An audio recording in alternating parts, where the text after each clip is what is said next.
Welcome, everybody, to the most up-and-coming podcast on this side of the Western Hemisphere. Eddie, Pete, Gary, and Brian. And we are the gentlemen.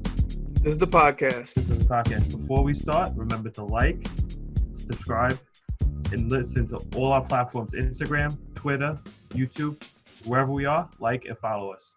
So we're going to start off with it. We're going to talk about today's news with the new sports being allowed in Texas and California. And we're also going to recap last week's UFC.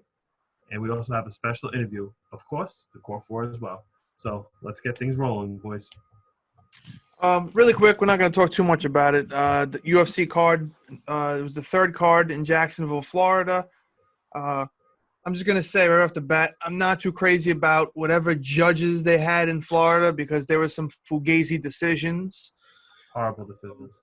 The Claudia Gadelha fight, I thought Angela Hill won that. Edson Barboza, I think he won his fight. Young Dong Sung.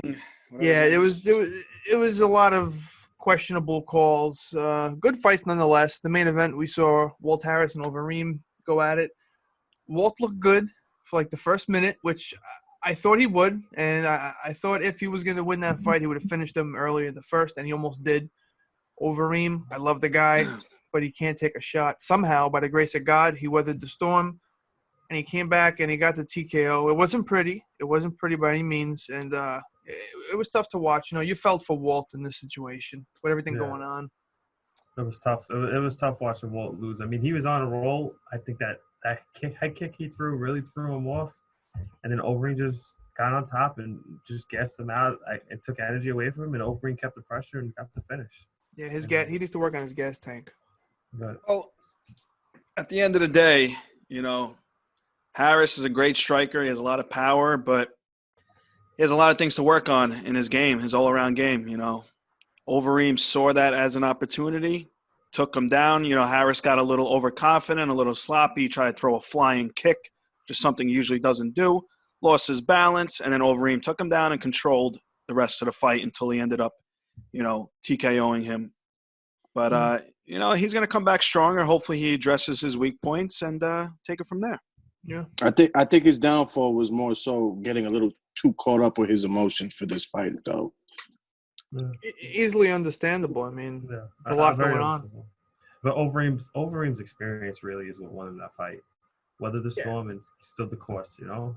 Kind of like how Glover did. Stood the course and the experience. He also had more tools. I mean, I thought he was going to be using those knees more than he did. But, I mean, if he wanted to, he could have taken him down easily. From the get-go, he could have taken him down. He should have. He likes to play risky. I mean, more power to him. He got out of it alive. But if he would have laid on top of him, he would have submitted him, I feel. He's got such an underrated ground game. He won the Abu Dhabi championships. Yeah, right. The guy's legit, man. He just unfortunately doesn't have the greatest chin. But yeah, he's 40 years old. Yeah. It was his birthday. Yeah, that night it was his birthday. They sang to him in the back. But that wraps up the UFC card. Keep it short and sweet. It's good. It was good to have those 3 fight cards in 8 days. It was fun. Now we have a little bit of a break here. When's the next card? In a couple June weeks? 6th, 250, UFC 250. I don't think the whole card is released yet because it looks pretty weak for a pay-per-view. But I think there'll be more fights. I wouldn't spend the money on that. Yeah, they still wanted – Dana White said they still wants to do May 30th, but I don't see that happening. No, they got to fill up. They have to fill up UFC 250, especially being UFC 250, such a monumental number. Yeah. I mean, we need a couple more big fights on there in order to warrant the price tag. Let's get Brock. What's the main event for this one so far? Amanda Nunes. Yeah, Amanda Nunes and State. What's her last name? Spencer. Yeah. She's good. Listen, she's tough. She withstood 3 rounds of a cyborg beating. Yeah. And she took it like a champ, and she's tough. She can. Yeah, but Amanda knocked out Cyborg in what? 1 round, 2 rounds? MMA math doesn't count. I don't. I'm not buying it. I'm just saying. I think Nunes is gonna win, but you never know. Nunes got too cocky that last fight, man. Well, we'll save that. We'll save that. Talk about that, yeah. Yeah, when we get to that point. But moving on in the sports world, today we had some big news regarding the states of Texas, California, and actually just recently New York as well. What was the dates that California said they want to have all sports back? June 1st? First week of June sometime. And Texas said May 31st. Oh, May 31st. Okay. And then Governor Cuomo of New York, earlier today in his press conference says he urges all New York sports teams to restart the season or start the season as soon as possible. And he also made a stupid joke saying how he's a Buffalo Bills fan and he wants to watch the Buffalo Bills, blah, blah, blah. But blah, blah, blah. That's all political humors. Yeah. I mean, who the hell's a Bills fan? That's a shot that Jets and Giants are playing in Jersey. Yeah. Exactly. But that is definitely positive, great news, especially coming out of New York and California, two very populous cities, states, and it's positive momentum. It makes me feel better. Yeah, we need more positive momentum every day, which is good. We needed to hear that. It's like it jumpstarts everything. Once we start hearing that, we get in good moods. Yeah, I'm happier. Once you get permission from the governor, I mean, what else are these leagues waiting for at this point? They have the proposals, they have the safety procedures, they have the governor's permission. Let's get this ball rolling. Yeah. But that's how you know. It's all up to the players at this point, man. Right now, as far as baseball goes, it's all up to the players. I'm talking to you, Blake Snell. It's the players and the money. It's the money. NBA, it's all about the time, how much time they have left to figure everything out because they have to worry about there's not much time left for them. MLB, money. Let's go, boys. Come on. Balls in your court. As far as New York goes, he did say that there would be no fans in the stand, which is understandable. They had that soccer game the other day. Every event will be televised. You can watch it from home. And then maybe we'll look at 2021. We'll start having fans back in the stadiums or possibly later this year. But I don't know. We'll see. Mm-hmm. I put my money on next year, though. Yeah. Yeah, we'll see. I think 2021, but we'll see what happens. You know what? We didn't think we'd get to this point with New York, Texas, and California. So it's positive. So that's big. That's extraordinarily big, especially considering how apparently there was a report earlier, not too long ago, maybe like a couple hours ago, actually, talking about how Notre Dame is pretty much moving forward as if they are going to be playing their academic athletics and whatnot. Yeah, let's. It's Notre Dame. I'm not going to. What's wrong with Notre Dame? What the hell does that mean? They have their own rules. So like they have. It's tough. Notre Dame has to say that because come on, man. They schedule outside of conferences, so they have to. Notre Dame is in a tough spot with all this. You know what it is? It's Gary said there'll be no college sports this year, so he doesn't want to say there's a possibility. That's exactly. Listen. I'm still holding firm at this. All right, I'm still holding firm. Yeah, Gary, I love college sports. Last year with the whole Kyrie and KD shit. Don't start that. But for the record, out of the four of us, I love college sports. All right, and if college sports comes back, I'll be ecstatic. But I'm also trying to think. Listen, I didn't even think New York would say there'd be sports until God knows when. So everything's changing. All right, I could be wrong. Listen, Gary, I think I like you better with the beard. I don't like this new Gary. No, I like this Gary. Keep it the way it is. Hey, we'll have a poll out there. No, I'm talking about personality-wise. I turned heel. Real quick before we move on, Last Dance ended last night. Sad day. It was unbelievable documentary. The guys who worked did it. Great job also for the fact that they were supposed to release it next month. Episode 10 was just finished a few weeks ago. So I just want to say how great it was. Just want to show my tribute. Yeah, it was. It was really good. All jokes aside, man, that documentary really is Oscar worthy, though. It was great. It was great. You saw inside of Jordan, what made Jordan. I mean, we knew he was the GOAT, but just all the stories. And shout out to Dennis Rodman. The Worm. He really showed that the NWO is for life, and he showed that NWO is for life, and also he made a smart business decision. He got fined $25,000 for going, but he made $250,000 for being there. So there you go, bro. And shout out to Dennis Rodman. He was in pajamas the whole time. Yeah, I always liked Dennis Rodman. Guy's a boss. So coming up next, we have our core four, and we'll be right back.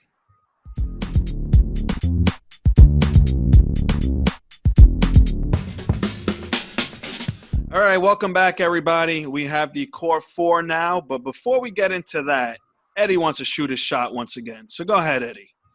I just want to give a simple shout out to a special person in my life. I've known her for 15 years. a dear friend of the show and a dear friend of mine's, to the beautiful Miss Stephanie Santos. She actually does good work as far as her writing is concerned and whatnot. She's a dedicated blogger as well, especially if you're a fan of anything coffee, especially, because coffee is her specialty, man. Just take a look at it. Her blog site is actually blackcoffeewhitelies.com. I think you will find a couple of interesting things in there. That'll be all. All right. All right. Thank you, Eddie, for shooting your shot. I'm curious to see who you shoot your shot at next week. All right. Until then, right now we have the core four. All right, so the core four this week is going to be pet peeves, things that really grind our gears, things that really piss you off. It could be anything. So this should be interesting. All right, so we're going to do the order randomizer now. Eddie, you better hope you're not first or second again.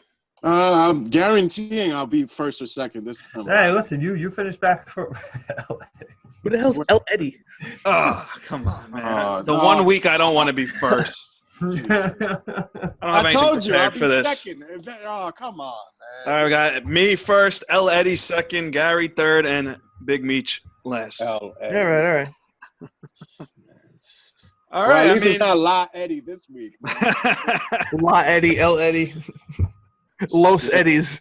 Los Eddies. That's next week. But eventually Glorin. Watch, man. You're giving me ideas. Eventually. All right, so what was the topic? Pet peeves? Pet peeves. Things that annoy you. Oh, man, I really wish I would have wrote something down for this. But, I mean, right off the bat, I'm going to have to go with when someone has body odor.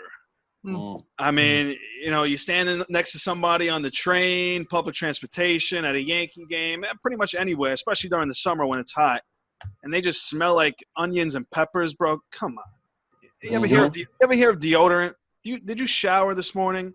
You don't want a little cologne. Be presentable, man. Come on. I hear you, brother. When they smell like the mayonnaise station over in the Bishop Ford cafeteria, something is wrong with you, man. You don't want to be that guy on the train that everybody stays away from because of your body odor. You don't want to be that guy. It literally takes 5 seconds to put on some deodorant. I'm not asking for much here. Just everyone, especially as the temperature gets warmer, just put on deodorant as much as you can. Maybe even twice a day if you're a smelly bastard, but just do it. You know what? For this summer, people might not do it to practice social distancing. Good point, Gary. Everything's outside the box. Yeah. Wow. But don't get any ideas, Gary. No. All right, so Eddie, you are on the clock. All right, I'm gonna go. Not necessarily. Well, it's still sports at the end of the day, but I'm gonna go with sports entertainment for this pick of mine. And I'm going to go with people who show up to wrestling events with their freaking championship belts, man. Come on, man. Why? There is no point in carrying. Whoa. We got a little conflict here. No, I'm agreeing with him. I thought Brian got offended. You're walking into a building in an arena full of at least 15,000 people, and you're walking around with a $400 piece of merchandise over your shoulder or over your waist, man. Number one, I think it's corny.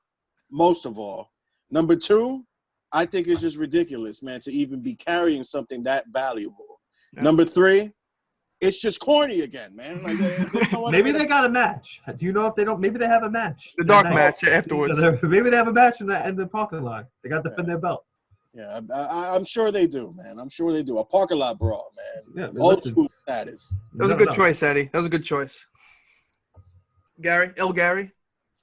I go cats. Cats. Fucking hate cats. Oh, I agree. 100%. Cats. What's the point of them? First of all, I'm deathly allergic. So, first of all, right then and there, we're mortal enemies. It feels good I wake up in the morning knowing I have an enemy out there, and that's cats. That's number one. Number two, what is their point? They just lay there and give you dirty looks. Seriously. It's true. They are good for nothing. A litter box? What is that? They're pointless cats. So I'm going cats. Big pet peeve. If I never see a cat the rest of the day in my life, I'll be happy. But I know my enemy's out there. Well, just for the record, being how you brought up cats, I really hope Hector doesn't watch this episode. You know what? And no. I don't know. Hector had a cat, but Gary, that might be the greatest answer I've ever heard because I agree with you 100%. I actually like cats. They're my mortal enemies. They're my mortal enemy. Anyways, all right, I got 2 picks coming up. Garfield, I'm First talking pick. to you.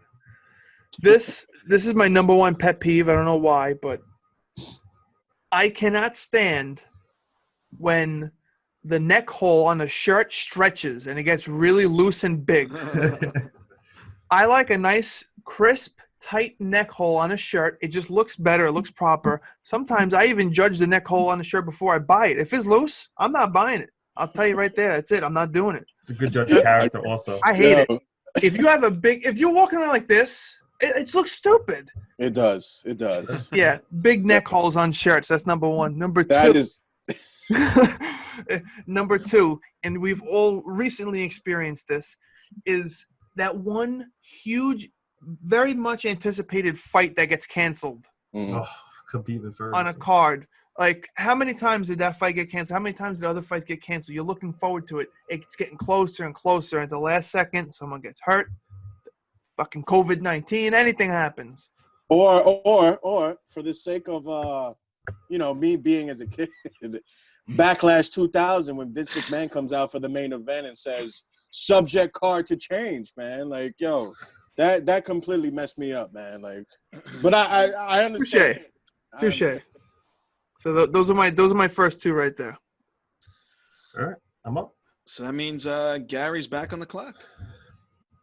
Listen, I really don't want to offend anybody that this is their job. But waiters and waitresses that when you obviously want something or done eating and they're just staring at you and you have like that stare down, like, all right, let's go, I'm done. Damn. Yeah, I'm coming at you guys. Yeah, like especially when the place is empty. Like, what else do you have to do but just stand there? Like, seriously, I'm done with my food. I want to take it, or I want another drink, and you're just standing there. I could die of being parched, or I could be choking, and you don't care. So I'm looking at you guys. Listen, if I offended anybody, or anybody that actually does come and check up on us, like Gus in Bay Ridge, thank you, Gus. Oh, You guys, you listen, great with you guys, but there's a couple of other people out there. I won't name any names that don't get the job done. So that's where I'm going. Yeah. To die of thirst, even though all you asked for was a summer shandy. Yeah, right, man. Like, and what if I want another one and they don't bring it to me? Summer shandies are horrible, man. So if I die, it's on them. They'll be charged with murder. I'm just saying. Yeah, well, putting it out there. Waiters and waitresses could be murderers. Well, if you prove me wrong. For whatever reason pass away, it's gonna be because of that summer shandy, man. I'm telling you that right now. It's fucking delicious. It's fucking delicious. Better than Beck's. Beck's. Terrible. Oh, stop. All right, Eddie, you're up. Eddie, let's go. All right. For my second one, again, I'm keeping it sports related. This is a sports podcast, anyways. My biggest pet peeve, and it's more like a love-hate relationship, man. But I'm gonna say the goddamn New York Knicks, man. I mean, come on, man. Please, man. Get something straight. Get something right. Just can we draft someone valuable for once, man? Like, please, man. I'm so sick of this, man. Like, the last championship being what? 1973. Come on, man. For God's sakes, the Chiefs were able to rebuild quicker than us, man. Because the Chiefs rebuilt quick because of the greatest quarterback in the league right now, best player, Patty Mahomes. All right, I'm going to ignore what you just said. Eventually, and this is my personal opinion, the Jets will eventually rebuild quicker than the goddamn Knicks, man. We already have. Man.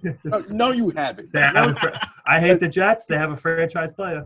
No, I mean, this is ridiculous, man. Who's the Knicks franchise player? Huh? Well, eventually it will be RJ, man. It will be RJ if the right pieces are built around him, man. That's what you said about Porzingis, huh? Porzingis? Oh, I really hope Hector's not watching this one, man. I really hope not, man. Who cares, man? Who cares about Porzingis, man? No, Eddie, I'm on your side. I'm a Knicks fan. I'm just I have a love-hate. Love-hate. I mean, especially after watching the Last Dance documentary, man. How many close calls do we have, man? This is ridiculous, man. And then don't get me started on Charles Oakley. Oh, I will talk about this later. Is he still banned from MSG? Yeah, unfortunately. Uncle Oak banned from MSG. Uncle Oak. Oh, Eddie, are please. you done, I'm Eddie? never calling him Uncle Oak, man. Go ahead. You have your 90 seconds of fire later. We gotta get this going. Yeah. All right, so I think I have two He's picks so here. mad. Eddie, you want to do your 90 seconds of fire right now? No. In the middle of the score four. No. Go ahead. I want you to keep this energy for your 90 seconds of fire, He's all right? so mad. Oh my God, man. All right, so I got two picks here. I don't know. I can't really think of anything. I'm gonna have to say when you go out or you're hanging out with the guys or you're talking to somebody and all they're doing is they're on their phone the entire time, texting somebody else. Like, come Vinnie on, Mac. bro. Vinnie Mac. I'm not mentioning any names here. Whether it's a friend of yours or you're going on a date with somebody of the opposite gender. Get off your phone. Give that person your full attention. I mean, you're with that person literally in person. So who else you have to talk to at that moment? Like, seriously, come on. Common courtesy. Common courtesy, disrespect. Get off your damn phone and enjoy the person who's in front of you. All right? There you go, man. There you go. Preach, brother. Preach. With that being said, another Eddie, pet peeve of mine. What? Oh no, I'm sorry. You gave two, right? Yeah. Another pet peeve of mine is when somebody chews like a goddamn horse. They're chewing with their mouth open, they're munching, they're making noises, like, especially if you're sitting at the same table as that person. Come on. Where's your table manners? Stop chewing like a horse. I'll tell you what, for somebody that didn't know what to say, this guy's coming in hot right now. He's fired up. He's fired up. It's all coming to the noggin right now. He's fired up right now.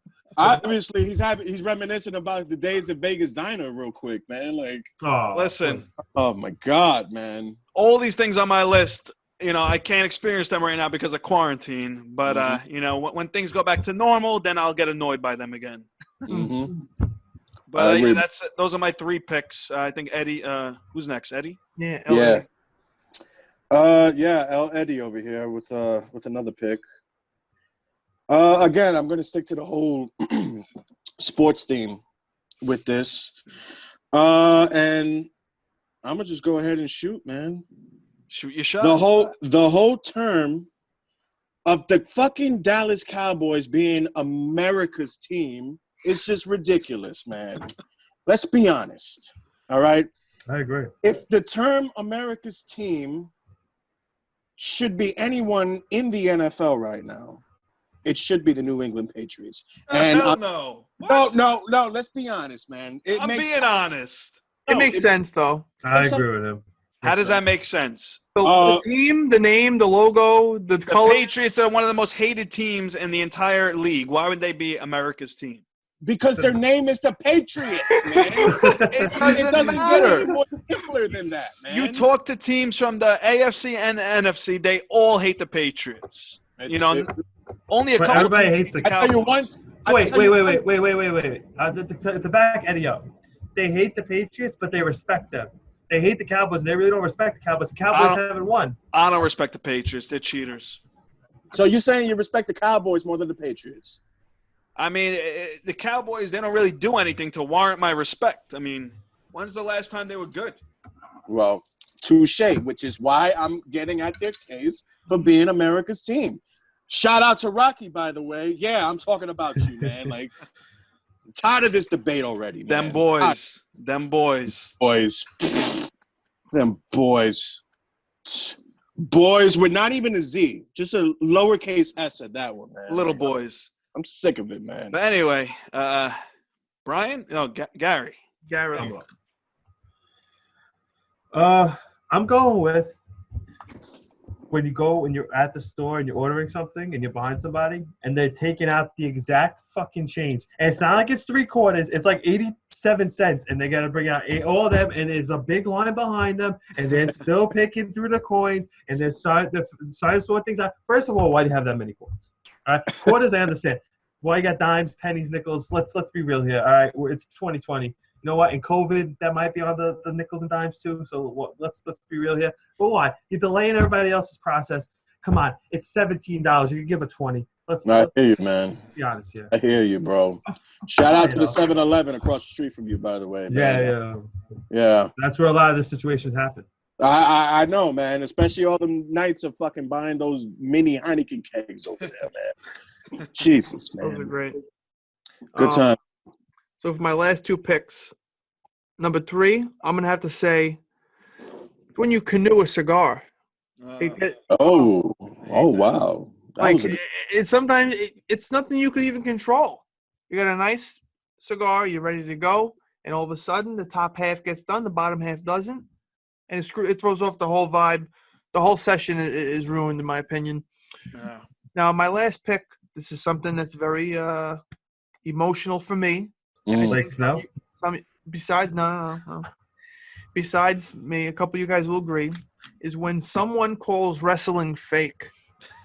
Oh. Now, this is not... Go for it, bro. It's real to me, damn it. Yeah, I was going to say that. It's still real to me, damn it. No, this is not the little kid in me, but it's the way people say it that is fake. It's choreographed. It's premeditated. They're not CGI people. Those are real people jumping off of a top rope, jumping off of a cage. Hell, Cactus Jack McFoley, that wrestling's fake. And the tooth that got knocked out of his mouth and up into his nose and all of his broken bones. His ear. Yeah, he lost an ear. So it's not fake. He's built like a hunchback. Meditated. There we go. That's it. Good. All right. Gary, last one. This might be my biggest.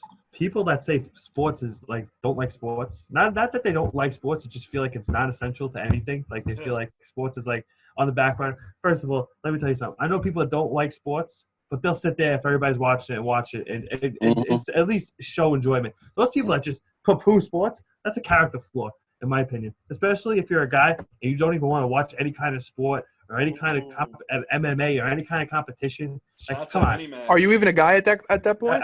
Yeah, you're not an alpha. You're definitely not an alpha. That's a beta quality. All right? Yeah, that's who you are. You don't like any competition in your life? Give me a fucking break. All right? This is a great rant. This is a great rant. I'm sorry I'm cursing right now, but it's a giant character flaw. All right? What are you going to do? Raise your kids to play piano and not watch a Yankee game? Or what are they going to do on Sundays? Go for a walk? Go for a walk on a Sunday? Oh, my God.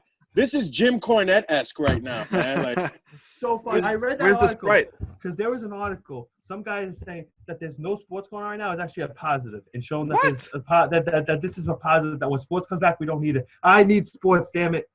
I'm cracking right now. COVID, you're another pet peeve. Gary's losing his mind. Gary's watching the World Championship Little League softball from like 1977 on YouTube. I watched the 1977 NBA Finals the other day with Dr. J and Bill Walton. And I watched the 2001 Spelling Bee, too, the other day. Spelling Bee. Me too. I was watching the Cornhole Championship last night. That shit was pretty saw lit. that, right? We watched that before the UFC a couple weeks ago. I might watch that when the quarantine's over. That's how good. That's competition. Bro, Ryan's on a beta. The 1998 Spelling Bee was on the other day on ESPN, and just seeing the outfits that they wear from the 90s, bro, it's so nostalgic, man. But the that's competition. Oh, man. Everybody dressed up like Freddie Prinze Jr. and whatnot. Like, the haircuts and oh, man. Flat tops. But anyway, oh, my God. Eddie, your last pick, Eddie. All right. This is going to be my last pick, and I'm pretty sure not too many people are going to like this one. But, I mean, I got to speak from the shoot from the hip, so to say. Oh, boy. Why do I feel nervous about this? This is probably my biggest pet peeve during the summer and during hot weather, though. All right, let's get that straight, though. I know where he's going with this. And I got to be honest, man, whenever hot weather comes around, man, and you see these people in general, male or female, who think that they have an athletic body over here, but wants to wear these fucking scantily clad outfits, man. Yes, I'm talking to you females, man. This is ridiculous, man. If you're a plus size, stick to the plus size, man. Like, don't be wearing something like that's just outrageous, man. I mean, it's ridiculous, man. Especially when you head out to the beaches, man. You see these bikinis on some of these. Oh my God, man. It just makes you. Say it, Eddie. Say what you want to really say. I just said what I wanted to say. You want to classify Tell me how you really class. feel. No, I don't, man. Stop fucking doing that, man. Like, no, I thought you were going in a more vulgar direction. I'm glad you didn't. No, it's no disrespect. It's honestly no disrespect. I have a quick question. But for the love of God, man. The love of God. Before you went on that rant, you looked over your left shoulder. So were you afraid somebody in your household? Oh, no. It's nothing. It's really not that, man. I'm just, it's the truth, though, man. I feel you on that, Eddie. I really do. Jesus Christ. All right, Pete, take us home. So for my last pick is something I'm sorry, man. But just take that outfit and 10 on the roof. Go on, bro. Keep on going. The roof, and nobody wants to see that. Oh, go ahead. Are you man. finished? Are you done? I'm done. All right. So my last pick is something I feel very, very strongly about, and it still annoys the hell out of me when I hear this being said. But when someone says baseball is boring, come on. Gary, Eddie, Brian, let's go. Come on. No. Baseball is... It's a thinking man's sport. Do you have the attention span of a freaking ant or something? Like, baseball is literally the most strategical, analytical game where every little decision matters. It's so in-depth. Every bat, every pitch, every play could change the outcome of so much stuff. You could argue about gut feelings in baseball too, man. Not to mention that baseball, out of all of the traditional team sports, baseball has got to be the hardest to perfect and to become really good at. To hit a 90-mile-per-hour fastball with a bat that's 100 mile per hour. Yeah, you know what I'm trying to say? I mean, in terms of difficulty. That's why I should have threw the pitch. Chapman. Not even going that route, Bri, but that's a very good point. But, everyone knows the saying, you could fail 8 times out of 10 in baseball and still make the major leagues and be a successful batter. If you fail 7 times out of 10, you're considered one of the best players in the league. That's how difficult baseball is. Yeah. So, but anyway, back to my original point. Baseball is in no way boring. You have to have the attention span of an ant if you believe that. And especially playoffs games in general, it's just that atmosphere, that tense feeling. It's literally nothing matches it.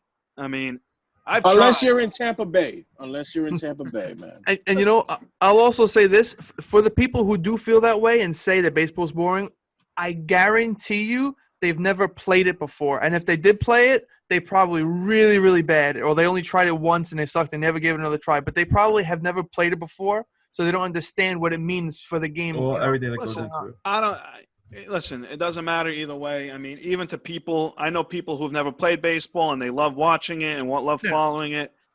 But at the end of the day, baseball is the superior sport. My favorite sport. America's game. It's America's game. And, I love football, but baseball is number one for me. And you have to really understand it and give it a chance. Don't just say it's boring because you don't understand it. Come on. I'd rather go to a baseball game than go to a football game. Mm-hmm. Really? Absolutely. Yeah, absolutely. Yeah. Absolutely. Going to a football game is the most overrated thing. The tailgate's awesome. The tailgate's not like nothing else. Go to a game, you see 5 seconds of action, and you're sitting there. Yeah. Baseball, you see the pitch. You're watching the field. There's just so much going on in baseball. So basically what I'm saying is grow a pair, grow a set, and watch baseball. Oh, God. A lot of people are not going to like this, man. Especially the Europeans. I'll tell you this firsthand. People outside of the country who have never seen it before, it is such a hard concept and such a hard game to if you have ever tried to explain baseball to someone who's never seen it or before, it's the most difficult thing ever. It's understandable for them, but you're right. Yeah. So just throwing that out there. Yeah. But it's not rocket science. I was going to say something, but let me just not. We got really fired up for this core 4. I liked it. Yeah, man. That was the end of the core 4. Coming up, we're going to have 90 seconds of fire. Eddie and Gary are up this week. I'm very curious to see what I came out with my fire. We'll be right back. All right, everyone, welcome back. Right now, we're going to go into 90 seconds of fire. Like I said, it's Gary and Eddie's week. It's their moment, their time to shine. But before we get to that, I want to let you guys know, stay tuned, because after that, we're going to have a very special guest. We're going to be talking to actor Robert Funaro from The Sopranos, Ray Donovan. He was in The Irishman that just came out. We're going to be talking everything, a little bit of sports, life in New York, Staten Island, Brooklyn. We're going to be talking food. We're talking Sopranos. You guys aren't going to miss it. For right now, Gary, you're up. All right. Well, I'm going to start off. So the big thing the last 5 weeks has been the Jordan documentary, and it establishes that he is the GOAT. So Nick Wright, I'm looking at you right now. This is what I got to say. You could go in against Michael Jordan and saying LeBron James is the GOAT for the longest time, and you come up with these stupid reasons. You said he's overlapped him, this, and that. Let me break it down to you.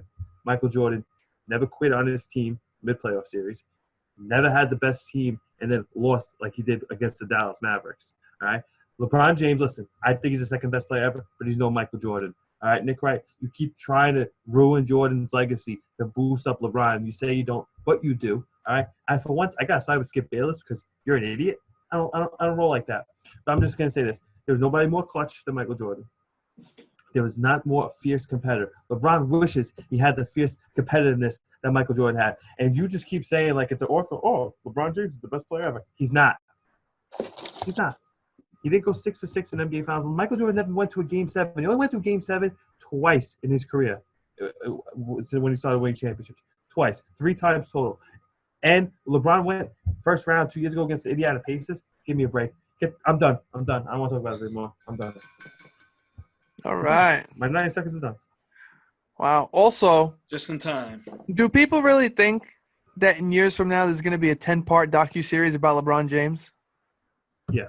I don't give a shit. Like this? Not like this. I think there's going to be a docuseries on LeBron. No. Are you kidding? A 10-part? Not 10-part, but there is going to be one. You know why? There's going to be a doc, yeah. You know what? I think it might be 10-part because his people are going to try to elevate him. I think that's why. I don't even. AKA Maverick Carter. I can't stand him either, man. Like, All right, well, you're up, Eddie. ridiculous. All right, well. I'm ready for this. All right, 90 seconds of fire. Shoot. Shoot your shot. Now, going back to my original core 4 pick, as far as the Knicks being a pet peeve and whatnot, I never really elaborated as soon as I mentioned the name Charles Oakley. Now, I know the Knicks are a quote-unquote, well, not quote-unquote. Yeah, you could quote-unquote. Yeah, they're fuck-ups as a fucking organization, as a franchise, in every single way of the meaning imaginable, man. But going back to Charles Oakley and his whole, I don't want to stand this whole shit with Patrick Ewing, man. Like, it's just ridiculous at this point. Personally, if it wasn't for James Dolan kicking your ass out of the Garden, I don't think you mentioned any of these things, man. Now that the whole documentary of The Last Dance with MJ is out now you want to, like, you know, just talk even more shit, man. Like, I don't understand this.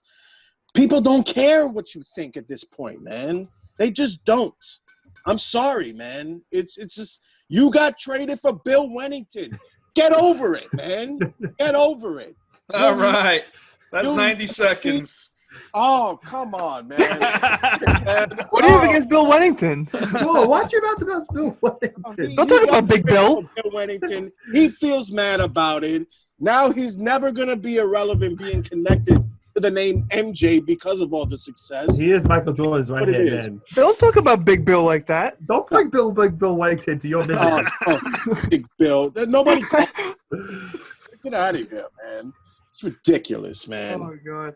Sticking to his work. Yo, man. All right, so we'll be right back. Adversity, man? Are you kidding me? Just cut him off. He played in New York his whole entire career, man. Get out of here, man. Out of here.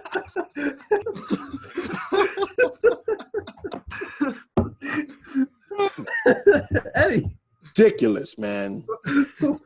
Leave Bill Wennington alone.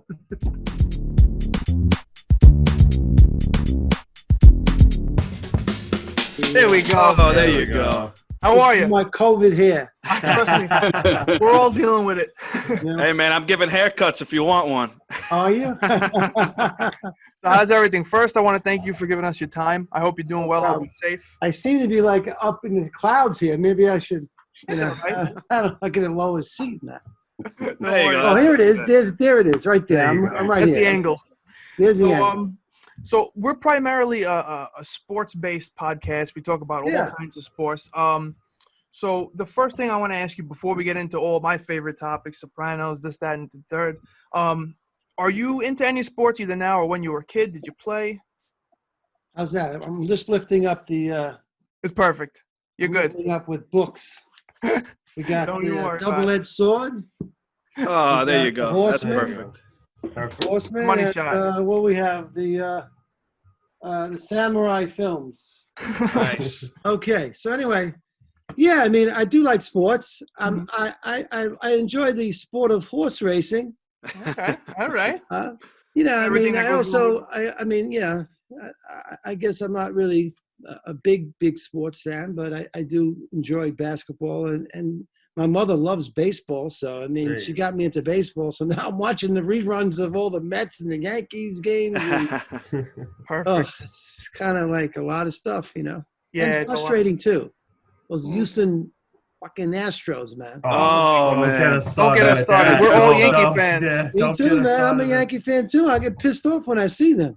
Yeah. Oh, man. That's why I can't wait for this season to start so we could start having good games against the Astros. And we can Yes. boo them.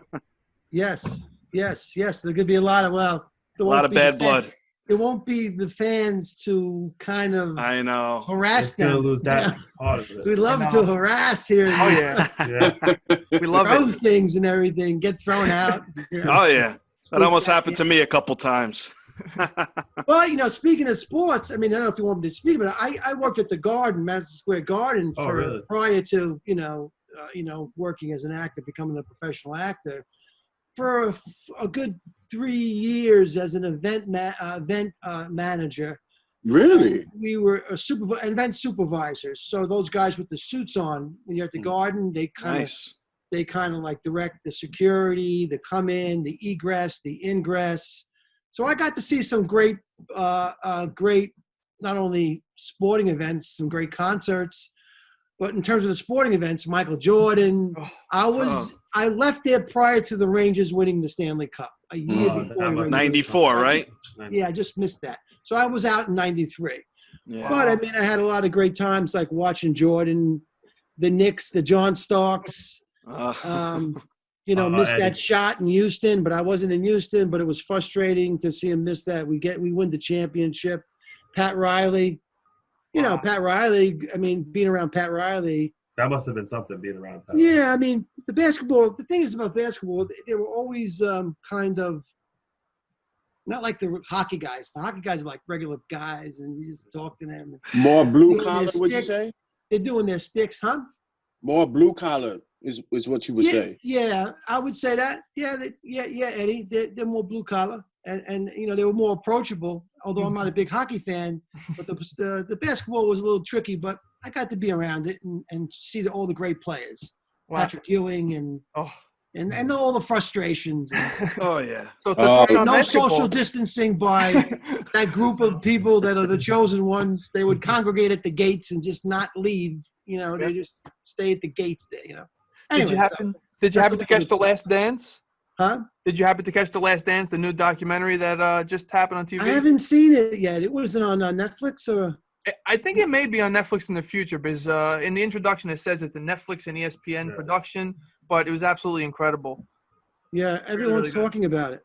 Everyone's talking about it. It's worth it. Yeah, Brian. I mean, I definitely want to check it out. I hope it comes to Netflix. Yeah.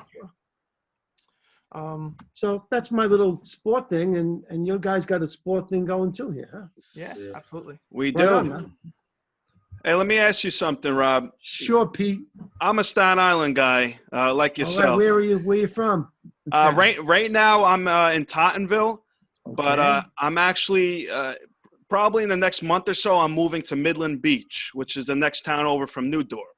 That's right where I'm at. I got to ask you, considering you're there already, do you have any Italian restaurant recommendations for me? Any good spots to go to?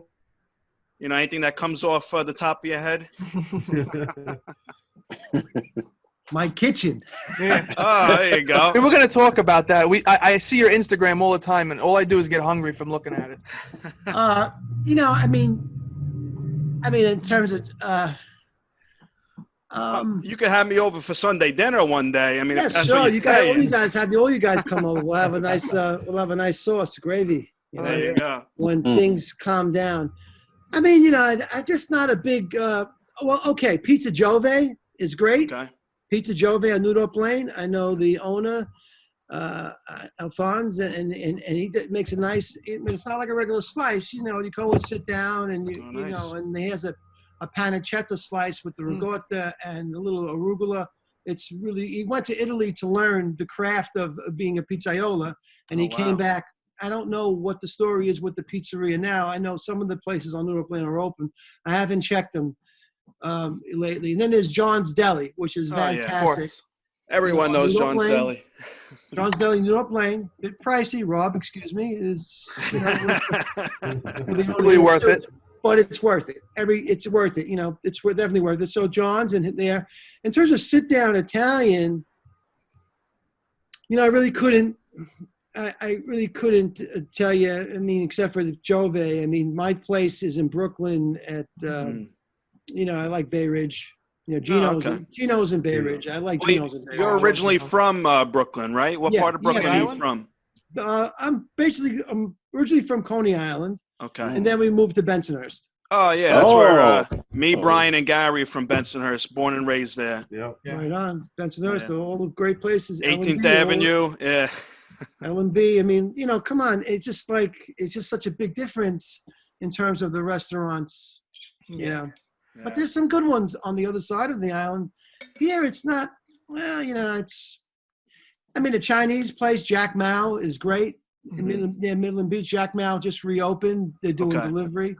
Jack Mao is terrific. They got a great, I love talking about food. I don't know what it is. Oh, we all do. Yeah. They got a great General Tso chicken, a crunchy. That's my favorite. It's really crunchy, man. It's like white meat crunchy.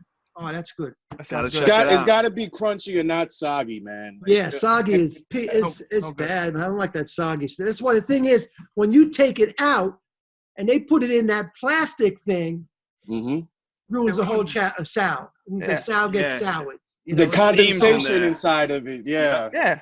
It softens. Yep. It steams it. Yeah, exactly. Yeah, steams it. Robbie, quick question for you, my man. Yeah, brother. Now, it appears on your Instagram you're the biggest food enthusiast that I could find on Instagram as nowadays. Well, it's the whole pandemic thing, you know.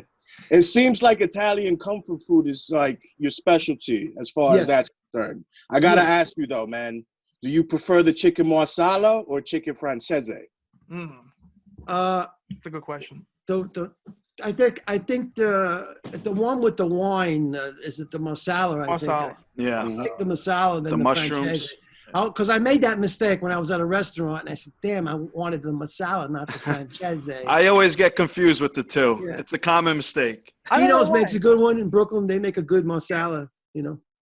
I like the francese with the lemon and the egg. Since we're talking about food, lemon, I like that one too. Then I guess I don't know. Maybe I'd like the. What's the masala one? What's the masala one? That's with the mushrooms and the wine sauce. It's like a browner. It's a darker sauce. It's like a gravy with mushrooms and onions. And the francese is lemon with egg, like lightly egg. I think I like the francese. Me too, personally. I like the lemon with the egg. Yeah, I like both or whatever. Yeah, you can't go wrong. Either way, since we're talking about food, there's one specific restaurant which happens to be my favorite restaurant of all time. The Sopranos actually filmed, I think, like 2 times they're in there. It was Bamonte's in Brooklyn, downtown Brooklyn. Have you ever eaten there? Monte's. Bamonte's, Bamontes, Bamonte's. I don't know, but I might have. I mean, I don't recall. You know. It's an incredible restaurant, and there was the scene where Sil and a couple of guys, they're sitting down. And they come in and they start shooting up the joint, and it goes in slow motion. It's like an old-fashioned restaurant. It's tremendous. I know the one you talk. I do know the place you're talking to. I've never dined there. You So, should do. but It's I worth do the know trip. the place. Yeah, absolutely.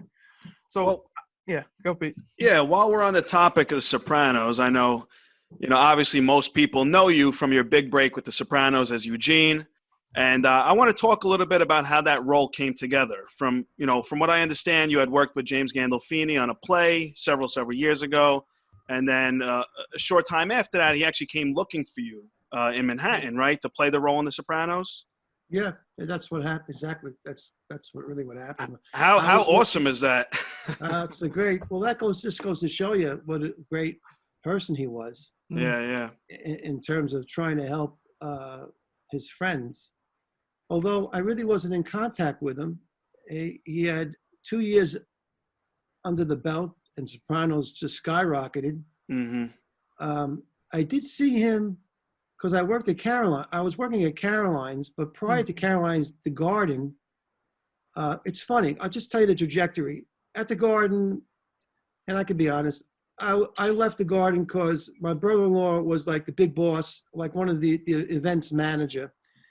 And one of the security guards or whatever, we would have to, really reel in these guys because they're union. They hold the union thing. It could be good and it could be, no offense, Jimmy. No offense. Jimmy Hoffa. It's good. I'm in the SAG union and unions are very essential. But there are times when the workers kind of push the limits and sometimes they would do it. So anyway, so make a long story short. I had to leave because we were family, and he kind of went to the big boss and told the big boss that, hey, this guy's brother-in-law is his family, and he got him in. And when you signed the paper in the beginning, you had to have, back then, no family working there. So my brother-in-law says, you got to resign. I said, yeah, of course I'm going to resign. It was like The Godfather, I got to leave, Vito Andolino.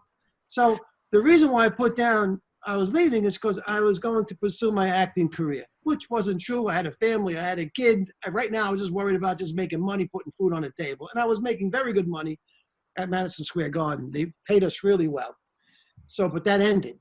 So my friend, Gordon Silva, who's really responsible for James finding me, he said, why don't you come down to Caroline's on Broadway? They're looking for a doorman / bouncer. The skinniest bouncer on Broadway.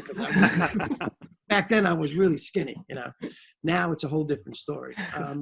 So he said, come down and apply for the job. So I went down and they gave me the job as a doorman. I started making money, and they make money at the door. Give me a good seat, I can maneuver. You know what I mean? I was like, maneuvering and everything. And I worked there for a couple of years, and then what happened was. We'll fast forward. Gordon Silver, my friend, his acting friend, he was a bartender, one of the head bartenders there. He saw Jimmy at a party, and he went up to Jimmy. It was the second year in. He was going on the third year.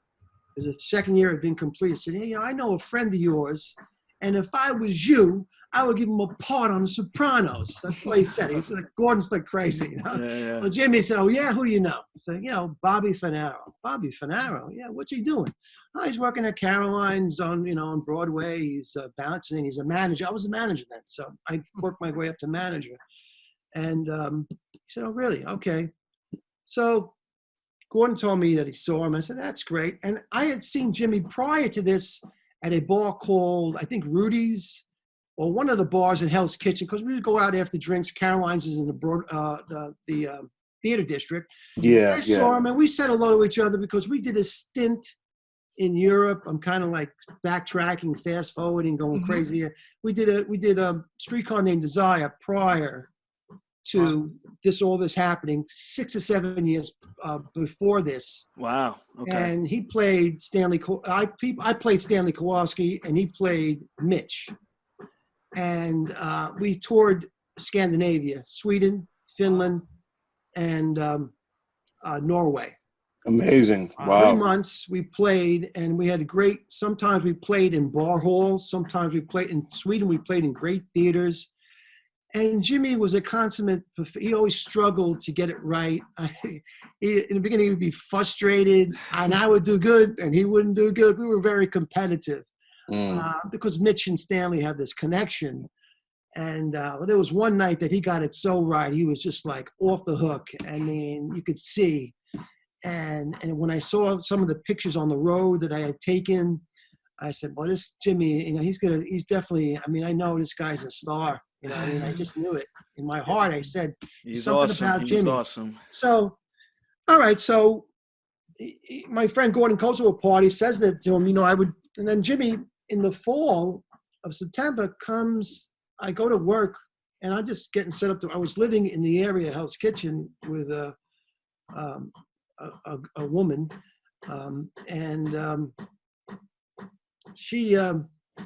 I went to work and I was setting everything up and I walked downstairs because you ever been to Caroline's? No, I've never been You there. got to submerge into like this basement of this building on 50th Street between Broadway, and you got to kind of walk down. It's beautiful. Also, I know I exactly. walk down these steps, and I look at the bar, and there's one person because it's early in the shift. It's just beginning. Comedy clubs. There's nothing going on. At 5 o'clock. It all starts at 8. So I go in and I say, is that Jimmy? And I say, holy shit! And He I say, found Jimmy, you, what huh? the hell are you doing here? And apparently he went with his driver, Joe Fay, who drives him on the Union guy. Joe is a, grip and everything. They were going around to comedy clubs to find me, and they wound up at Caroline's. That was the last stop. Wow. And he said to me, do you want to audition for a part? Have you been acting? I lied. I said, yeah, I've been acting. What are you kidding me? Oh, you got to lie, Hey, what are you going to say, no? But yeah, so I said, I can't promise you anything. I tried to do this before with someone. Didn't work out. But I'll give you an audition. I'll get you an audition to play this role on the show. And that's how it happened. That's how I got on the show. I landed a role on the show, and the rest is kind of history. The rest was history, my man. The rest That's the story of how it happened and how Jimmy sent the elevator down, which is what he was great at. So you got to do it. Great. If you have any kind of goodness inside you, because acting is so difficult. You could spend like 7 to 8 years like, oh, I need an agent, and nothing happens. You know what I mean? Yeah. Or you can get some luck and people, he made a stint, Jimmy made a stint in LA, and he made his chops there with, the film, what was the film that he was great in? I'm losing a little bit. I think it was Quentin Tarantino's film. Not True Romance, right? True Romance, yes. True Romance, yeah. Great movie, by the way. That was Tarantino, right? It feels like a Tarantino movie. He wrote the movie. He wrote it, yeah. Yeah. But anyway, it was True Romance, and that was Great movie. based on True Romance. And then he came out back to the East Coast and became sort of doing work and everything, you know what I'm saying? So Yeah.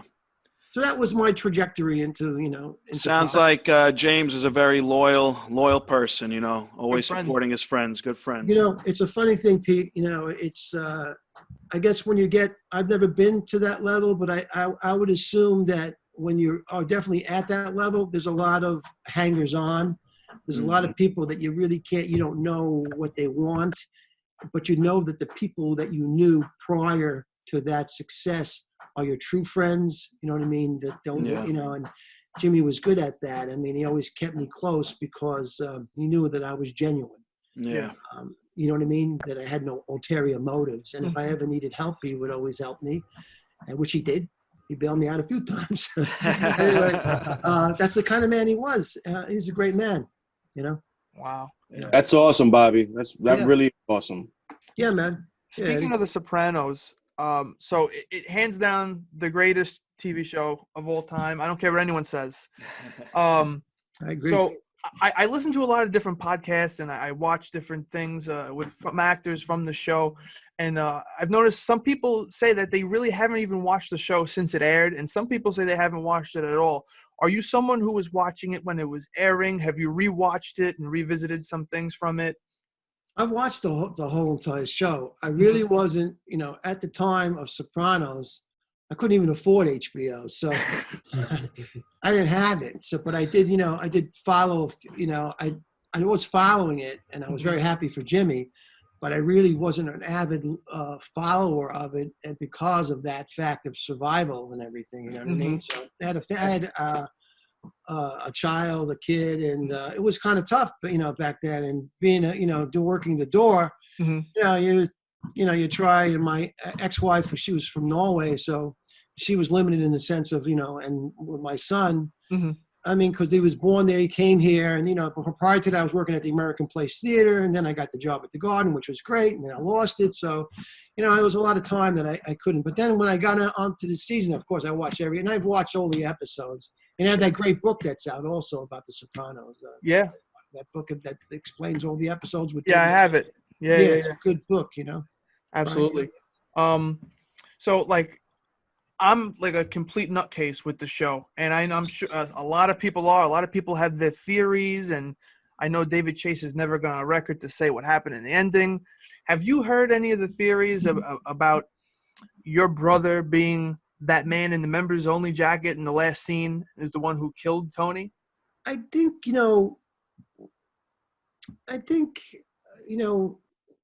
it's just the whole ending. The best description of it came from one of America's greatest, one of our great film directors and also film historians, Peter Bogdanovich. If you look online, you'll see and he played the psychiatrist with Melfi, her boss, I guess, and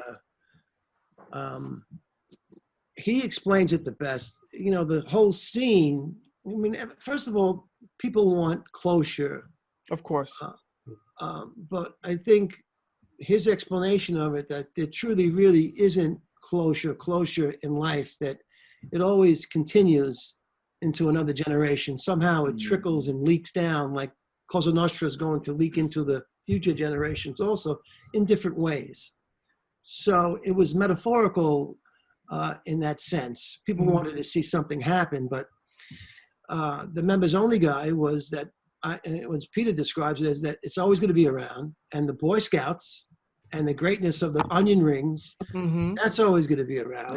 And the rappers, that's cool. Yeah. They're going to be around. It was a cross section. He describes it as a cross section of America, and regardless of how you ended in your mind that Tony gets killed, or perhaps like John Gotti goes to jail and is incarcerated. Maybe that's what happens also, you know what I mean? Or he gets murdered that night, or he doesn't. It's going to continue and really never end. I mean, are we, if you look at the pandemic and how the Spanish flu, and it always recurs in a way, these things, although we have more communication now, we could save many more lives. It's still like the forest fires. They say that's a natural occurrence. The cycle, It's in Australia and all those, in California. These are things that naturally, in the pandemic, of course, we try to battle them and manipulate them as mankind tries to save things, but we kind of screw up too. So, I mean, that's the best description I have of it. Although, look, I kind of was happy to see Phil Leotardo's head snapped under the car. We all were. We all were. Vincent's such a great actor. Oh, I love He's the best bad guy. One of the things that I regret is not really trying to, and I met him, we did some plays together, Billy Batts, with Marty. One of the things I regret, and when you're an actor, you kind of keep to yourself, you don't want to bother other people sometimes, is that I really didn't try to really friend Frank and really ask him those great questions of working with Marty, which I eventually did. And he really is effective in all those roles, and especially Raging Bull. Oh, yeah. And, oh, my God. He just, the way his swagger, his Casino, Goodfellas. I mean, the list goes feeling on. is there. So I regret that. So one thing I regret, I don't think that while we were shooting, you remember the scene that, when I snapped the snap about the no-show? Yeah, of course, on a construction site. Because he comes to the scene, he talks about, the turkeys and the stuff. I think he felt about it when he first saw him. He said, "Who's this guy?" And I looked at him like, I've been on the show a couple of years. I'm okay. But I regret it a little bit. I knew Tony Lip, who did Green Book. I never knew Tony Lip, who played on Sopranos, the New York boss. Tony, he never really discussed Green Book, but he was just a great guy to be around. I could see, what I didn't see is he never showed it. At that point, he was kind of docile in the sense of, He didn't show that. Really? What? Like, that fucking Viggo Mortensen, that fucking bouncer, like, I'm going to snap your neck. He had been, that it was over for him. He was like, but it was in the film, and Nick Villolonga, his son who wrote it, and he had mentioned it to me. And Jimmy, as an aside, as a little bit of an aside, was going to play that role. And I thought he would have been terrific. Yeah, I can imagine. The Vigo role. Now, he could have got it done, I think, eventually down the line. Jimmy would have had the clout. Jimmy struggled to get the roles. He used to talk about it. He would get scripts. And he said, this is a great role. And then all of a sudden, his agent called, wait, I sent you the wrong script. That's for somebody else, another star, And he'd be pissed off and everything. What are you going to do?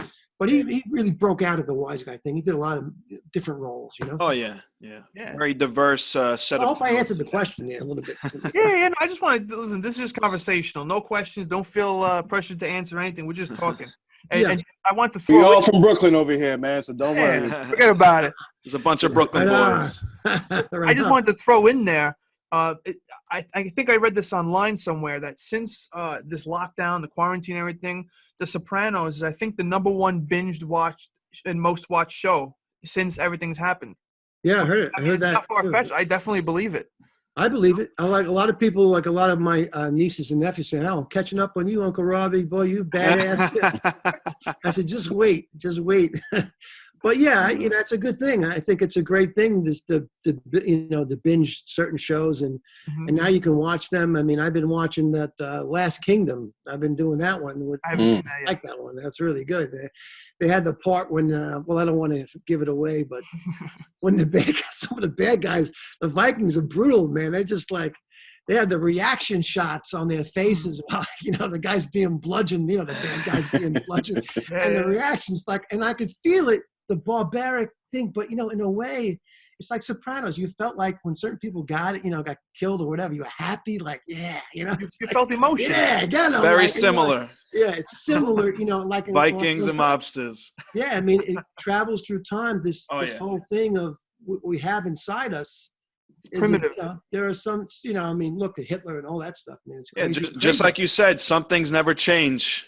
Some things last forever. It keeps it's a cycle. Exactly. That's all it is, brother. That's all it is, man. So now, this Sopranos prequel that's supposed to be coming out, I think it was originally coming out in September. It got pushed to, I think, March or something.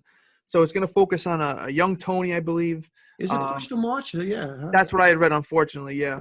And so I remember I think the last episode that you were on, the members only episode, and Tony had mentioned that you and him had gone way back. You played CYO basketball. You were childhood friends. What do you think the odds of us seeing a young Eugene in the Many Saints of Newark movie?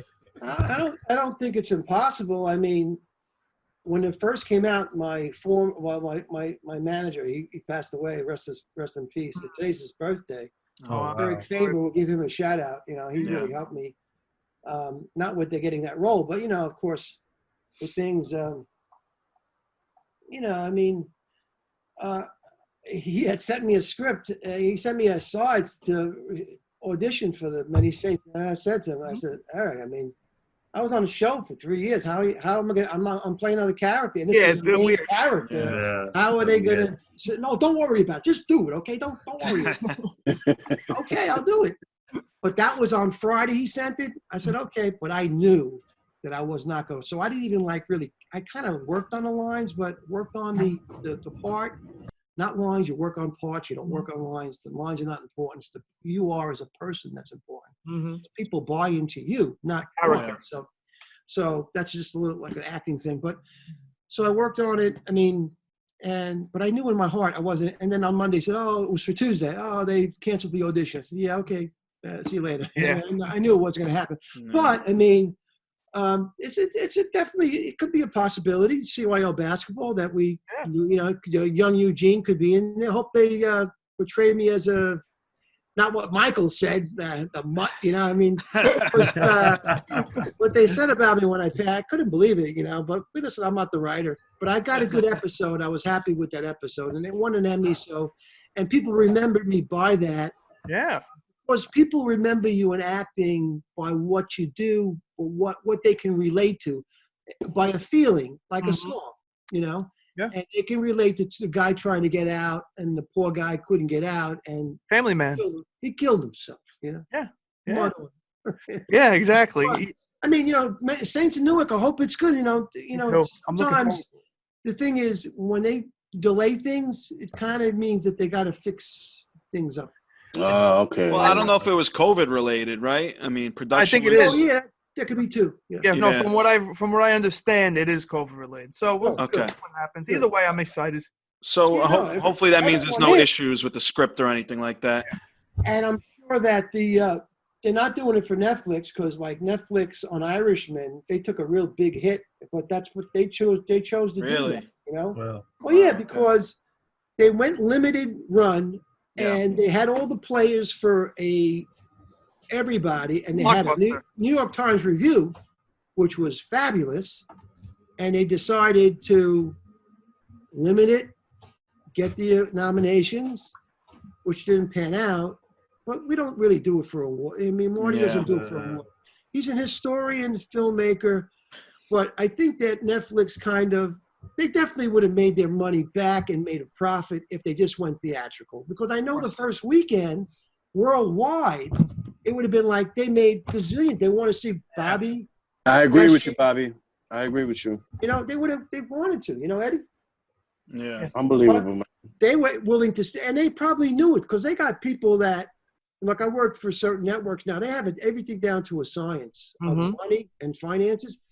But in a way, Netflix kind of foresaw the future. Look at what's happening now. Exactly. Right? Am I right or wrong? No, you're right. Absolutely. 100%. So it seems like the home theater has shifted. Hey, is Netflix behind this whole fucking thing? I won't be surprised. It has fucking shifted to our TV sets, really, if Yeah. you think about it, right? Yeah. So Netflix now, I hear they're doing great. Mm-hmm. I heard the stocks went up. I don't know how much. Yeah, no, definitely. I mean, it only makes sense. Everyone's home. I miss going to the theater though. There's a certain thing about that. It's a different ball game. The theater really is is. based on the church. The smell. Yeah. It's like the church, the theater. That's where it gets its roots are from the church. And the true. church used to have these kind of like the passion play and stuff like that. So it's that communal thing and the cathartic thing of walking out of church, not all the time. I mean, but even in Goodfellas, you get a sense that, well, maybe I don't want to be a gangster because, you wind up somewhere like Ray Liotta says, and you're having ragu sauce, So, I mean, you got to live in anonymity. There's a price. That's the thing about Marty. He doesn't pull any punches. He really tells it like it is. You know what I mean? How was it?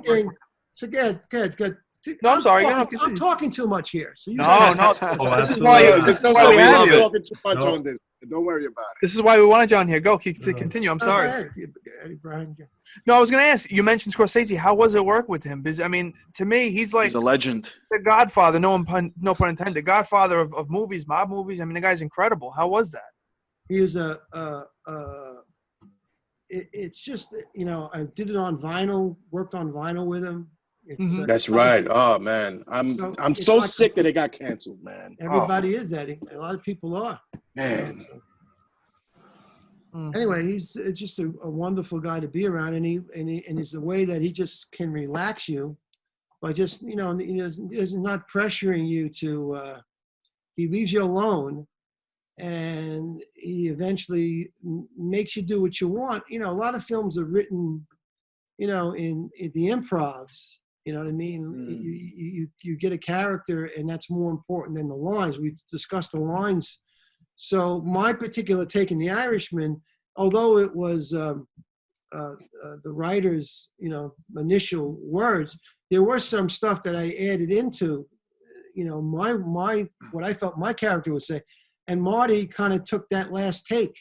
That's the take he took because he makes you that comfortable to just do your way. Okay, we did it this way with now you do your way. It's funny you mentioned that. A lot of the best parts are usually improv when it comes to movies. So I think they are. I mean, pretty cool. There's a lot of moments that you relate to, like, De Niro in Taxi Driver. I mean, he was into the character, and he was almost lost you. But he was into the character. But there definitely are. I mean, if you watch a lot of the actors talk, they say, well, this director, Brian De Palma, allowed me to, come up with my own stuff, because really, it really comes from you, and people buy into you as opposed to just to the lines. Now, granted, there are great writers who give you great scripts, and Terry Winter from Sopranos was a great writer who wrote Members Only. A lot of that stuff, I mean, I wish as an actor I could think of it, like in the Members Only, when I'm on the road and I just killed Teddy and I got blood on my, that was not me. I wish I could have thought of that, but I didn't. That was Terry, and wiping the map, the bloody road. It was very metaphorical, but it really, it was, I thought it was really, I mean, I wish I could, so what I'm trying to say is there's good writing, like, I could have been somebody, I could have been a contender. That wasn't Brando. That was Bud Schoberg, you know what I mean, and Kazan. That was great writing. So it's a balance between both.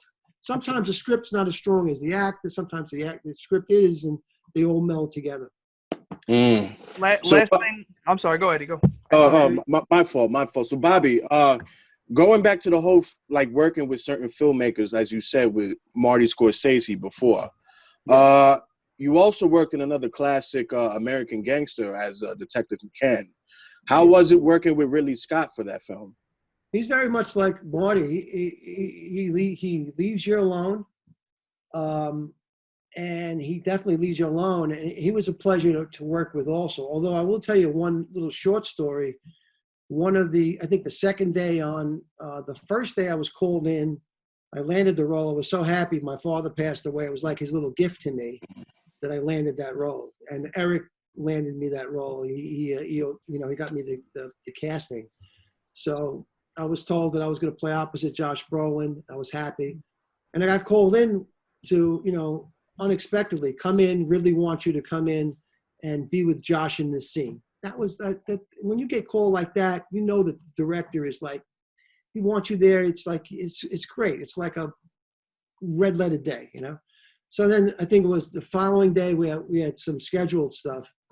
And I don't know if you remember the scene in American Gangster where we kind of go to it's a police precinct, and we go pick up some evidence.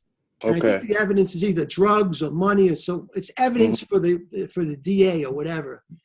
And we're shooting in a hallway because it's like maybe a school building, but it's supposed to be the police precinct. We go up and we pick up the let's say the evidence, whatever it was, drugs or whatever, So we do a couple of takes, and then Ridley says, "Wet the floor down," right? And I noticed the day before, like in the scene with Josh at the car, he was wetting everything down with the street cleaner. Those machines there. He's wetting everything down. So he says, let's wet the floor down. I want to get, so they got this shot of us walking through the hallway. Badass SIU, special detectives. And we got these fucking shoes on. We're almost slipping, breaking our necks. And I'm saying to myself, look at this fucking guy. I'm working with one of the best in the business. He's like, this guy's like God. The motherfucker wants me to walk on water. We'll walk out and tell him, the guys, he wants us to walk on water. And we were like all over the place. So Josh told me, got to rubberize our shoes, which they did the day after. And it didn't matter because we really weren't in the same kind of location again, So, but it was, so Ridley was, he was demanding in that sense. And of course, you can give, you can come up to him with an idea. You can approach him. And even though he's the director of Gladiator and everything like that, he was approachable. So was Russell Crowe. He was approachable too. His first day on set, he came up to me from behind and introduced himself. So that says everything. That's awesome. That's so awesome. There's a hierarchy with acting, like anything else. I mean, now more than ever, we get to see what really essential people, everyone is essential. And on a movie set, everyone is essential. You take one part out, you're fucked up, man. You take the extras, you take the guy holding you get, and so the good people, they always appreciate everyone.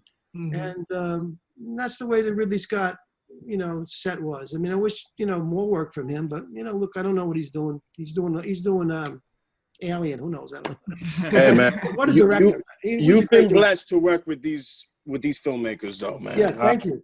Yeah, that was good one. Yeah. Yeah. So, one last thing I want to touch on, and I'll give someone else a chance. I'm doing a lot of question asking here. From what I understand, did you do some voice acting for a Grand Theft Auto video game? Yes, I was working on. I think it was on. I think it was on a series, and I couldn't commit to it. It might have been. I'm not sure what series I was on. It might have been Sopranos, but I really couldn't commit to like doing a large role. So I said, okay, I'll give you they gave me something else to do, whatever it was. Yeah, so I did do it. It was a lot of fun. Do you see that in your future, doing more voice acting? Are you interested in it?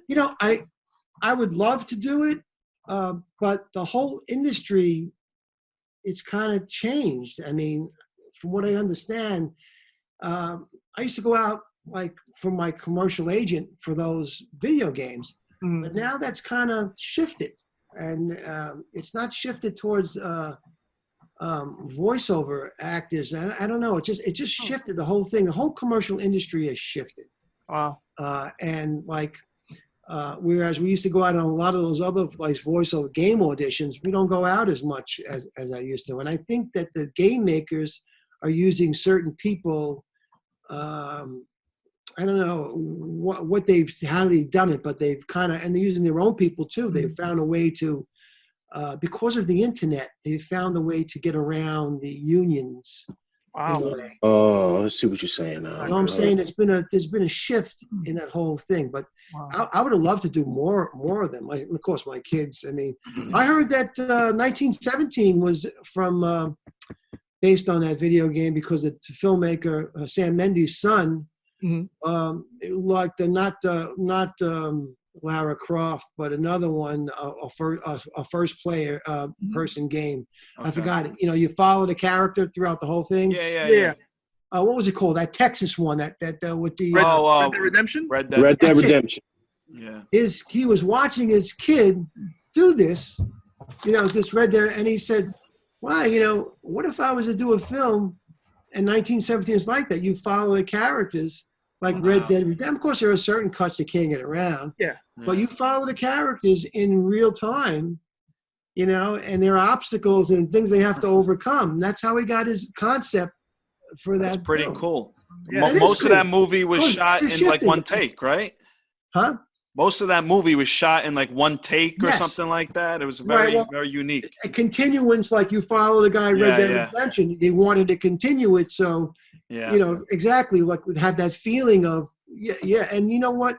People used to laugh at the video games, but I don't laugh at them anymore because a lot of ideas are coming, and a lot of them are like movies. Together. Yeah, a lot of video games are like movies nowadays. It's great inspiration from each other. Yeah, I mean they kind of set the precedent for a lot of new stuff. New imaginable. Imagination. So yeah. Anyone else have any other questions? How about that guy at the top Gary? Gary, what's up, man? That's the sports guy. I'm just here for the ride, man. I'm just here enjoying your stories. Spinelli. Yeah, I'm here enjoying your stories and all the things you have to say about the great people you work with. Well, what do you guys feel about sports? You think it's going to come back soon? What's your feelings about it? Because I've been telling people, I don't know, man. Vaccine, maybe. I think Go ahead, Gary. I think early July. I think that's Early like July. the time frame. But if we don't get it back sooner rather than later. This July? Yeah, this July coming up, I think. I think they're going to go to Arizona or Florida and start just base everything out of there, or Vegas. Well, my question to you, Gary, is the fans. When do the fans return? Oh, that Probably next year. I don't Probably think next year, right? 2021, yeah. I don't think it's there. Next year. Which takes a lot out of it, but I think that's what we're looking at, 2021. I'll take it, man. I just need sports in my life. What about a story? I'm just saying, what about a story where the guys have to take, I used to work in a theater, and the theater guy, the autistic director used to come in. He used to be frustrated. He tried to keep his theater together. It's called the American Place Theater. Mm-hmm. And, he in the Lindsay administration in New York, he got funded and everything. But anyway, every year is a struggle. He used to come in because he used to have a workshop that I went to, and he's taught like Christopher Walken, John Leguizamo. John Leguizamo. I mean, Win Hammond is his name. He used to come in and he said in class, say, I'm so fucking pissed off. They just gave a baseball player $124 million and I can't fucking produce my theater. Yeah. And I'm thinking to myself now, I mean, are these players going to get less money? Will they play that's for the big less thing. money? We were talking about Play- this. What if they were play for a teacher's salary? Yeah. Oh, They're listen, playing, making people happy. me and Brian work in the school system, so Yeah, we we know. work with kids, so we feel that Exactly. pain. And on the Yeah. last episode of the podcast, I actually went on a little bit of a rant about this one player who said that he wouldn't play for a reduced salary because it's not worth the risk of contracting COVID. I mean, are you kidding me? Guy makes $20 million a year. Come on. And then you have the essential workers. Pete's wife is a PA. My fiance is a nurse. They're in the hospital dealing with these people. Are they complaining? Like, come on now. Eddie still goes to work. Wouldn't it be Unfortunately, interesting- wouldn't it be interesting if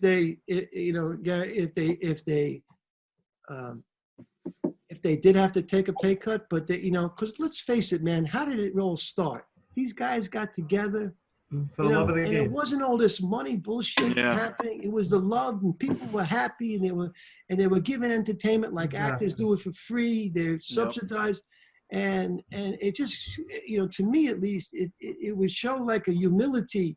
Like, we don't care about, I mean, you got to have your family. I mean, and you've been making millions. But I'm just saying, the new players, I feel sorry for. But these other guys, the minor leaguers, they're doing pretty well. I mean, to say that, like, okay, here's for instance, like Donald Trump doesn't take a salary. Mm-hmm. In a way, it's the same thing. Yeah. We're going to play without the salary because we love to do it. I'm not saying that there's a whole thing, that's a whole different story. It's a political thing, but to do it, but to do it because how did it all start? I mean, right? Especially with everything going on in the country, just everybody's home and everybody's just not high, morale's low. They could come back. It just brings morale up, Yes. It could really help out the country and slowly bring everything back. It makes people happy. It makes people happy. Word, especially for us Yankee fans waiting for these Astros to get their ass pushed by. How's our team looking this year? They look good? They were the favorite. Yeah. That's what hurts as a Yankee fan. They were the team to beat this year. Now, I'm looking at these reruns, and we're great out there. Well, they were early in the season. And then I heard towards the end of the season, we lost a lot of guys. Is that true that we got a few injuries? A lot of injuries. Because in the beginning of the season, holy cow, man, we were just like kicking ass. I'm watching them. I'm saying, holy shit. Yeah. But then I was telling my mother, Mom, it's different. You saw them go, lose to Houston, but they kind of lost a few players that were key. It's true. So. Sure. We'll see what happens. Yeah, hopefully sooner rather than later. Absolutely, we need to definitely have the entertainment. It's essential, And Absolutely. It's a distraction for what's going on. For like those 3 hours you watch a game and you forget about what's going on. It feels normalcy. Well, you're going to appreciate it much more for what it is, not for all the bullshit and the whole thing. Yes. It was when you watch it, and I see everybody together. I'm saying, man, I missed that, man. I missed that. We're gonna have to earn it. We're gonna have to earn it again. Like the greatest generation, they had to earn it. My mom struggled. Your moms and grandfathers, they struggled. So we have to earn again. The thing is, it's good to be comfortable. Life's about being comfortable, but sometimes you're taken out of the comfort zone, and then your true test comes. True test of who we are, and as Americans, we always rise above. But that comfort zone, look, it's not going to be comfortable for maybe 3, 4, 5 years, everybody. Mm-hmm. That's the way it is. That's the reality. When Hitler that motherfucker was trying to fucking kill the whole fucking world. Yeah. Not only the Jews, true, everybody. He wanted to come over here and do his shit over here too. What I'm saying? So think about it, and he's bombing. Think about him bombing London with the bombs. They sent the kids away. They sent the children away. You know what it is for the parents? We're in the same situation. It ain't comfortable, but we're living it now. Bobby, I got to be honest with you, brother. That's one of the best advices I've heard in a very long time right there, man. I just pray to God that the Knicks were able to hear that from you, man. I can't take another game from them this year, man. Oh, the Knicks, look, I was there, and Riley, the guy, he did everything he could. He even said about John Starks, maybe I would have drove that basketball instead of taking that outside shot. Oh, To the rim. oh, If he come makes on, it, we're there, man. We're there. And I always thought about what he said, If he just, I remember his interview. Maybe I would have, So close. faked and went in there and, one shot away. That's the thing. One shot away. Just like we're always one touch away from getting this virus. We got to be careful. Yeah. You're right. I'm going to have a hard time sleeping tonight after that info right there, man. Yeah, I know. Look, the Knicks, it's just frustrating. I don't know what to say. I don't know. But you know what I was told, Eddie? You know what I was told when I was working there? And people still tell me today, it doesn't really matter. And you know why? Every seat is full. Yeah. Every seat is full. They keep going. They The have fans. it's never like a problem selling the season passes, and it's always so it never really the management. It's terrible management. Terrible, man. They make a profit. I hear you. They can throw any product on the floor. They'll still make. I don't know how the Yankees did it, but they did it. They changed everything around. I love what they did. Whatever they did, they brought guys in. They really made an effort to. Mm-hmm. That's why I respect them, And the Mets too. The Mets somewhat, they're trying at least. Somewhat. Somewhat trying. Key word, Bobby. Trying, man. Trying, man. Oh man! All right. Robert, do you have anything that you're working on? Any projects or anything you want to promote? Your Instagram page or anything? Well, I just, I guess everything's on hold right now. I don't really have, any. Last thing I did on TV was Ray Donovan. Yeah. Which was great to work. Still a great show, brother. Still a great show. Yeah. So that was a good stint. I got some personal projects, but nothing's in the, in the credenza. Collaborating with some people, a couple of scripts, but what's the sense of talking about them? They got to be produced. So, I worked on a thing called For Nothing with Michael Madsen in Buffalo. That's a new project. It was a pilot. Rick Denman, Sean Gloria in Buffalo, New York. And it's about this whole family and Cosa Nostra and betrayal and stuff. So hoping that gets picked up, called For Nothing in Buffalo, New York. So that's a new project that, and Madsen was a great, nice guy. And we lost one of the cast members to COVID-19, which was sad. I think I saw that on your Facebook. Yeah, I'm sorry to hear that. So, that's a new project. And then, of course, the ones that I'm working on personally and, and then, maybe talking about it like a cookbook. Maybe. Cookbook. Yes. All right. Oh. I'm interested. Eugene's Cuisine. Oh, there you go. There you got go. the title right there. My son came up with that. Eugene's Cuisine. I like it. Trademark it. Great.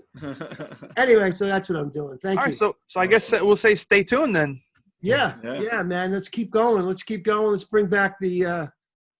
I think film will come back first, and then everything else will follow. I think we'll be able to do it film-wise, and people can watch film in their Netflix apartment. Exactly. That's right. Yeah. All right, Rob, I got to thank you again. Thank you, Brian. It means a lot. Thank you so Eddie. much. Bobby, you, Rob. from one cook to Thank another, man. Thank you for this, man. Seriously. Hey, anytime, man. I'll come back. Definitely. Let's come back forward after to this it. thing. After Yes. this thing is over, we'll come back. Sounds good. man. Absolutely. Thank All you so right, much. ciao. Ciao. Keep in Take touch care. on Instagram. Keep looking at those food posts, man. I will. That cookbook is coming. All right. Looking All right. forward, brother. Ciao, brother. Take care, bro. Take care. Bye. Bye.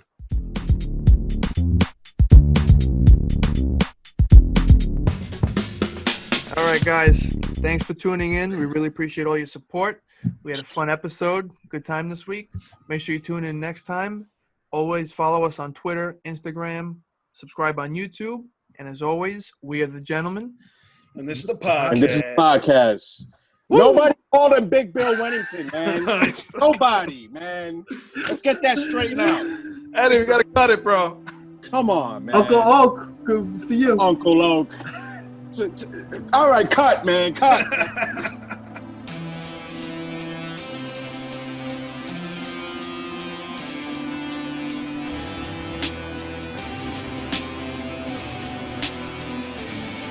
Yo, from the start, I'ma finish it.